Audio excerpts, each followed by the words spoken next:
Imagine walking into a Nigerian city and realizing you're treated like a stranger in your own country, while foreigners are embraced as family.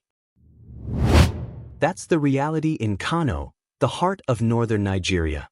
Here, being Nigerian isn't enough. If you don't speak Hausa, you don't belong. In northern Nigeria, particularly in Kano State, a strange reality plays out every single day, one that feels almost upside down. Nigerians from the south or even parts of the north-central region arrive here expecting to find the unity that the word Nigeria should guarantee. Instead, they're confronted with rejection, suspicion, and in some cases, outright hostility. Ironically, nationals from neighboring West African countries, Niger, Ghana, Cameroon, Mali, often enjoy warmer acceptance than Nigerians themselves. Why is this the case? Why would a Ghanaian or Nigerian be treated with more respect and belonging in Kano than a Nigerian from Lagos, Enugu, or Benue? The answer is tied to language, culture, and a deep-seated perception of identity. In Kano, Hausa is not just a language. It's more than words, it's a badge of identity, a gatekeeping tool, and sometimes, a weapon. To the average Hausa man or woman, Hausa is not one of Nigeria's many languages, it is the language, the air you breathe, the currency of belonging. And so, when a Nigerian who looks just like them, shares the same religion, or even the same passport, walks in without Hausa on their tongue, it is seen not as a neutral fact, but as a flaw. A failure. Imagine being a Yoruba Muslim from Ibadan. You've grown up in mosques, praying 5 times a day, fasting every Ramadan. Then one day you're told, how can you call yourself a Muslim and not understand Hausa? In that moment, your identity as a Muslim is questioned, not because of your faith, not because of your practice, but because of your language. To the average Hausa person in Kano, it feels almost like a crime to call yourself Muslim without speaking Hausa. This attitude is not confined to religion alone. Even outside of faith, Nigerians from other regions who cannot communicate in Hausa are treated as outsiders. A fellow citizen carrying the same green passport becomes a stranger because he or she speaks only English, the official language of Nigeria, or perhaps Igbo, Yoruba, or Tiv. And here lies the paradox. English is Nigeria's official language, the language of governance, law, and education. Yet in Kano, English is almost dismissed, considered unimportant in daily life. While schools and offices may run with English in the background, on the streets and in the markets, Hausa reigns supreme. To fail in Hausa is to fail socially. And for Nigerians from other regions, this becomes an everyday struggle.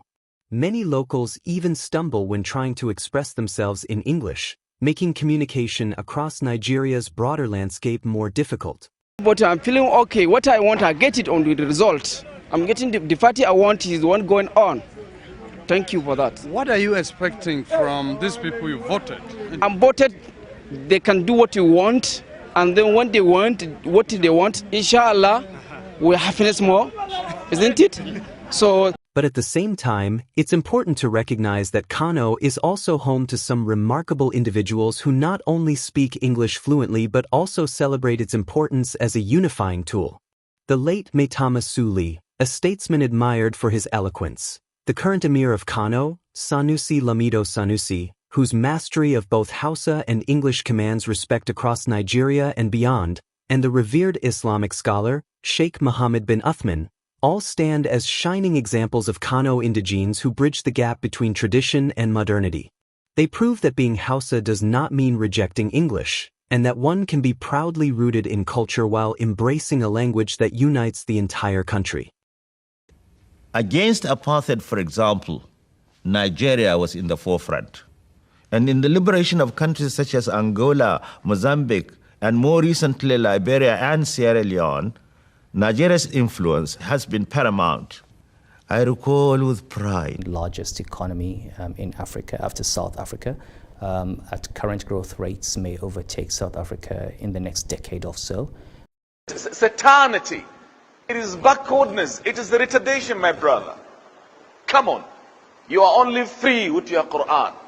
But part of the reason for this rejection goes beyond just language. It is also about exposure, or rather, the lack of it. The average Kano indigene has never traveled outside the ancient walls of Kano or beyond the north. Their world begins and ends within familiar boundaries. Many have never seen life outside their city. Even the few that travel, whether for official assignments or work postings, often find a way to return quickly, unable to imagine a place where Hausa is not the dominant tongue. Take the National Youth Service Corps, for example. It was created to promote national integration, to send young graduates across regions so they could experience Nigeria beyond their birthplace. But in Kano, many core members of Kano state origin posted to other regions immediately begin searching for ways to be redeployed back home. Even when they are sent to nearby states, Katsina, Jigawa, or Kaduna, barely 2 hours away, they still invent reasons to return. For them, life outside Kano is unimaginable. And this insularity only deepens the gap between Kano and the rest of Nigeria. Now, here's where the irony cuts deeper. A Nigerian from across the border who speaks Hausa fluently is immediately embraced. A Ghanaian or Malian, even though foreign, can blend in seamlessly as long as they have Hausa on their lips. In fact, they are often seen as more Nigerian in Kano than a Nigerian from the south. To the Hausa community, language is thicker than citizenship. This creates a painful contradiction.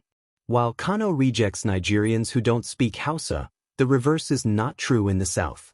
In Lagos, in Port Harcourt, in Enugu, a Hausa man who doesn't speak English is not mocked or shunned. Southerners adapt. They find ways to communicate, sometimes asking a fellow Hausa who understands English to translate. Instead of exclusion, there is accommodation.